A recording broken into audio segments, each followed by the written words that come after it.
today I'll be upgrading from my old Mac Mini Server 2010 to my newer one, Mac Mini Server 2012 Max Spec. The way I'm gonna do it is I'm gonna move the hard drive from the old server to the new one, because I will still use the same operating system as on the old one, which is 10.13.6. To begin with, we flip the Mac Mini Server upside down. We will turn counterclockwise. Take the cover off. The next thing is use the latches, pull them, so we need to take the RAM out. Do the same for both modules.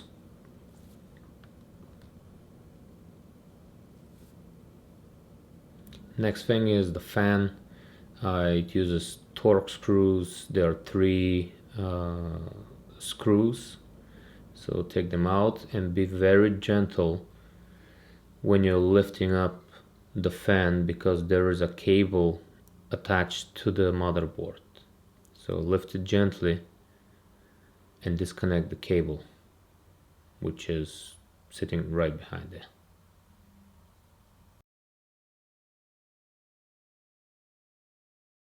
The next thing is we'll take that plastic cover on the left side. It has 1 screw. It's a Torx screw, so take that out.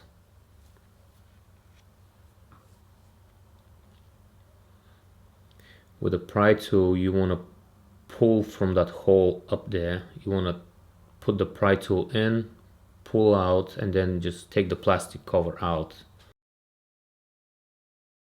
Next thing is we need to take the wireless card out. It has 4 screws.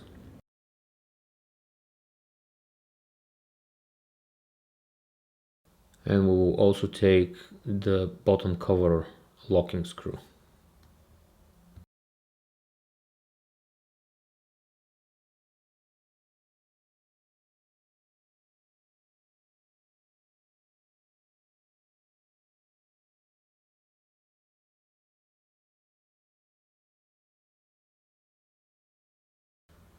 Again, be careful because there is a cable for the Wi-Fi, so pull the part out and just gently keep pulling, and maybe help with one hand so the cable can come out easily from underneath the chassis. Once the cable is all out, we just have to pull it out so it detaches from the motherboard.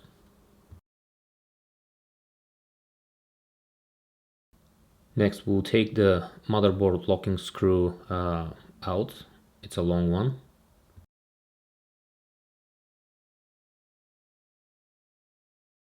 The next thing we'll do is we will detach the SATA cables by using the pry tool. You just put it underneath and pull out. Disconnect that other cable. There is no locking, just put the pry tool beneath the cords and pull out.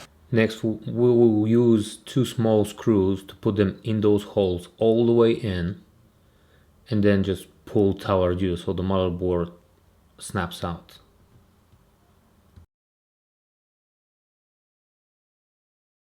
Now disconnect the power cable from the motherboard, and now the board comes out.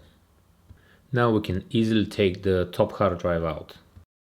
Next is we'll be taking the power supply. The power supply has a locking pin. Next we have to take the locking pin out.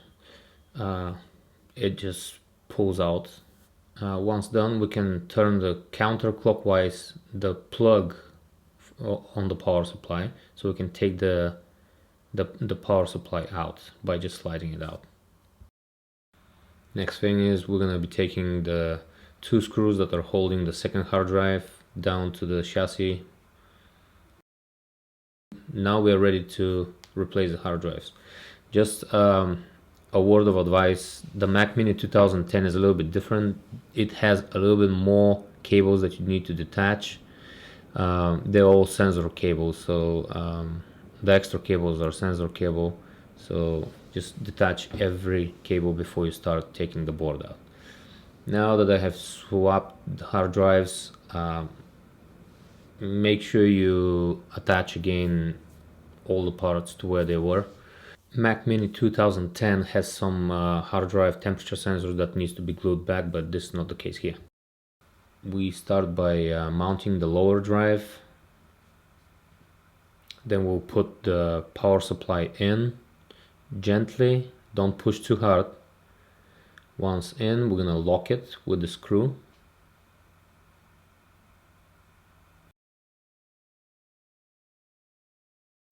Next, we will rotate 90 degrees the plug on the power supply, and we will install the locking pin underneath. At this point, you can install the second hard drive on the top, but my advice is not to do it at this moment because it's going to be on your way, and because my hard drive was low profile, it was just too much of an issue. So next thing we'll do is add the board, connect the power plug. This is where I realized that the top hard drive is going to be an issue, so I took it out. I'm going to mount it a little bit later when I'm ready. Now connect the SATA cable of the lower hard drive. Mounting the top hard drive is a little bit trickier because the two screws that are mounted on the hard drive, they need to align perfectly with the holes in the chassis, otherwise the hard drive will not mount properly. This is harder with my type of hard drives that are low profile, and there is space actually between the bottom and top hard drive. Next, we're installing the Wi-Fi card. The way I did it is, it's easier to be 90 degrees from the original position, connect the cable, and then gently turn the whole thing into position, just like I'm doing right now.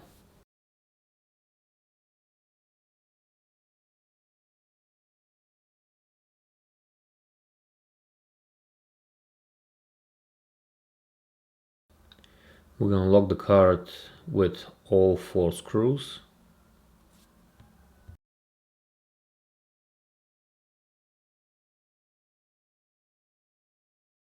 Next we'll mount the plastic cover.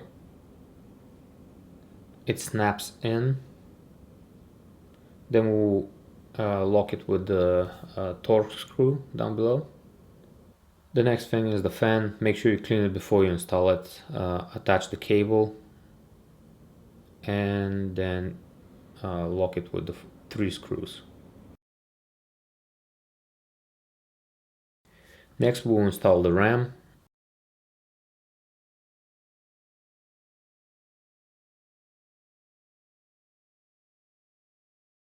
Like I said a little bit earlier, clean the fan before you install it. You can clean it while it's installed, just like I'm showing. Does the same procedure to clean the fan when it's out.